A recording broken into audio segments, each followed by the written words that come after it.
Halo teman-teman semua, kembali lagi bersama dengan channel Adril Smart Education. Saat ini kita akan mengunjungi atau sowan ke makam Raden Ajeng Kartini. Tetapi sebelumnya kita saat ini berada di Kabupaten Rembang yang kaya akan ikannya. Mari kita keliling di Pelabuhan Rembang dan TPI Rembang terlebih dahulu.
Ramai baik penjual maupun pembeli yang setiap hari berkumpul untuk mencari ikan.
Setelah kita selesai melihat Pelabuhan Rembang, tiba saatnya kita akan menuju ke makam.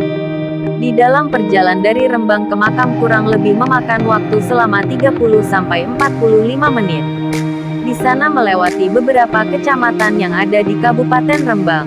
Mari kita akan belajar sejarah singkat Raden Ajeng Kartini, sang pelopor wanita. Biografi Raden Ajeng Kartini. Kartini dilahirkan pada tanggal 21 April tahun 1879 di Mayong, Jepara. Kartini adalah cucu Pangeran Aryo Condronegoro, Bupati Demak. Beliau adalah seorang bupati yang mendidik anak-anaknya, baik laki-laki maupun perempuan, dengan pelajaran barat. Beberapa tahun sebelum meninggal, Pangeran Aryo Condronegoro berpesan pada anak-anaknya, "Anak-anakku, jika tidak dapat mendapat pengajaran, engkau tiada akan mendapat kesenangan. Keturunan kita akan mundur. Ingatlah." Dan anak-anak itu membenarkan apa yang diwasiatkan ayahandanya. Sifat ini juga dimiliki oleh Kartini serta seluruh saudaranya, mulai putra sulung hingga Raden Mas Sosroningkan, Pangeran Sosrobusono, yang menjadi Bupati di Ngawi. Dikutip dari buku Abis Gelap terbitlah Terang karya Kartini, yang diterjemahkan oleh Armijen Pain. Kartini adalah anak kelima dari 11 saudara. Kakak Kartini yang lain adalah Raden Ayu Cokroadi Sosro dan Raden Mas Sosro Kartono. Sementara adik-adik Kartini diantaranya Raden Ajeng Kardinah yang menjadi Raden Ajeng Reksonagoro, Bupati Tegal. Raden Ajeng Kartinah menjadi Raden Ajeng Dirjo Prawito. Raden Mas Sosro Muljono, Raden Ajeng Sumantri menjadi Raden Ajeng Sosro Hadikusumo, dan Raden Mas Sosro Rawito. Masa dewasa Kartini. Semakin dewasa, Kartini semakin bertambah matang pula pemikirannya. Bacaannya sangat luas, yang menambah cakrawala pengetahuan Kartini mengenai pandangan dunia, hak asasi manusia, HAM, serta keadilan yang diperuntukkan bagi semua. Kartini mengemukakan gagasannya mengenai pendirian sekolah bagi perempuan pribumi. Ayahnya membenarkan gagasan ini. Bahkan, ayahnya setuju Kartini menempuh pendidikan guru. Tetapi, ketika rencananya mendirikan sekolah perempuan pribumi hampir terwujud, ayahnya sakit parah dan rencana itu tak jadi dilaksanakan. Parah. Pada tanggal 8 November tahun 1903 Kartini resmi menjadi istri Bupati Rembang. Sekolah yang pernah dirintisnya bersama adiknya Kardinah di Jepara sekarang dilanjutkannya di Rembang. Di lingkungan kediamannya yang baru, kebahagiaan Kartini makin bertambah karena ia telah berbadan dua. Tanggal 13 September tahun 1904 Kartini melahirkan seorang putra dan diberi nama Susalit yang kemudian diasuh oleh Ibunda Ngasirah dan Bok Mangunwikromo. Pada tanggal 17 September tahun 1904 tepat 10 hari setelah melahirkan Kartini meninggal dunia. Meskipun Kartini tidak dikaruniai umur panjang, tetapi umur yang pendek itu sempat menggoreskan sebuah riwayat yang dikenal banyak orang. Ia dikenal melalui surat-suratnya yang mampu menggerakkan hati setiap pembacanya. Surat-surat itu ia tulis sejak tanggal 25 Mei tahun 1899 sampai tanggal 7 September tahun 1904. Surat terakhir ditulis tepat 10 hari sebelum ia meninggal. Gaya, ungkapan, serta ketajaman surat-surat itu mencerminkan kecerdasan pribadinya yang peka terhadap persoalan kemanusiaan di sekitarnya. Makam Raden Ajeng Kartini. Setelah wafat pada tanggal 17 September tahun 1904, jenazah R.A. Kartini dimakamkan pemakaman keluarga Bupati Rembang RMAA Jogodiningrat. Makam ini terletak di Desa Bulu, Kecamatan Bulu, Mantingan, Kabupaten Rembang. Pemakaman ini terletak sekitar 17,5 km dari kota Rembang ke arah kota Blora. Luas seluruh areal pemakaman ini adalah sekitar 10 hektar. Di pemakaman ini pula dimakamkan suami R.A.